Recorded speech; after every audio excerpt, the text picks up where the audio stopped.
भिवंडीच्या रहाणाळ गावामध्ये फर्निचर गोदामाला भीषण आग लागली।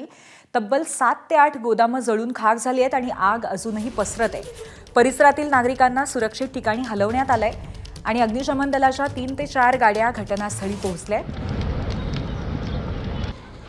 आगीवर नियंत्रण मिळवण्याचे प्रयत्न सुरू आहेत, परंतु गोदामाला लागलेल्या आगीमुळे 4 मजली इमारत कोसळल्याचं सुद्धा कळतंय। त्यामुळे आगीची व्याप्ती किती प्रचंड आहे हे आपल्याला जाणवू शकतं।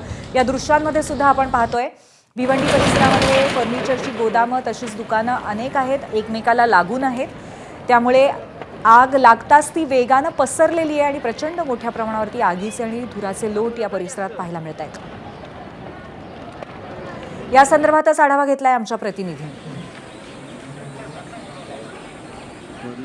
भिवंडी तालुक्यातील रहाणाळ गावच्या हद्दीमध्ये फर्निचरच्या गोदामाला भीषण आग लागलेली होती। स्वागत कंपाऊंड परिसरामध्ये ही 4 मंजिला इमारत पूर्णपणे आगीच्या भक्ष्यस्थानी होती आणि आता या इमारतीचा पूर्ण भाग या ठिकाणी आपण जर बघितला तर 2 ते 3 मजला कोसळलेला आहे। आगीचा रौद्र रूप इतका होता की या आगीमुळे ही इमारत पूर्णतः या ठिकाणी एका बाजूचा पूर्ण भाग कोसळलेला आपण बघू शकतो। आगीचा जो लोळ आहे आता विक्राल झालेला आहे आणि सर्वात महत्त्वाचं म्हणजे आसपासचा जो परिसर होता तो हटवण्यात आलेला होता, त्यामुळे सुदैवाने कोणतीही दुर्घटना घडलेली नाही आहे। या गोदामामध्ये मोठ्या प्रमाणात लाकडी साहित्य होते, प्लाऊड होतं, फर्निचरचा मोठा साठा होता आणि शेजारचा जो गोदाम बघितला आपण त्या गोदामामध्ये देखील कापडाचा देखील मोठा गोदाम आहे।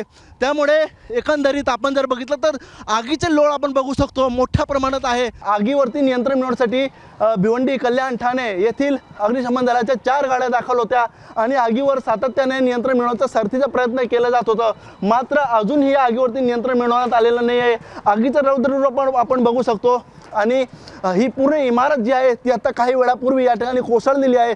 सर्वात महत्त्वाचं म्हणजे या ठिकाणी आपण जर बघितली तर या आगीवरती नियंत्रण मिळवण्यास सरतीपर्यंत पहाटेच्या सुमारास ही आग लागलेली आहे आणि या आगीवरती नियंत्रण मिळवण्यासाठी अजून किती वेळ लागेल सांगता येत नाही, परंतु आसपासचा जो परिसर आहे तो घाबरलेला आहे। कारण आत्ताच या ठिकाणी ही इमारत जी आहे जवळपास 4 मजली इमारत ती कोसळली आणि त्यामुळे लोकांमध्ये भीतीचं वातावरण निर्माण झालं आहे। सध्या या आगीवरती नियंत्रण मिळवण्यासाठी अग्निशमन दलाचा देखील सरतीचा प्रयत्न सुरू आहे। अनिल वर्मा, एबीपी माझा, भिवंडी।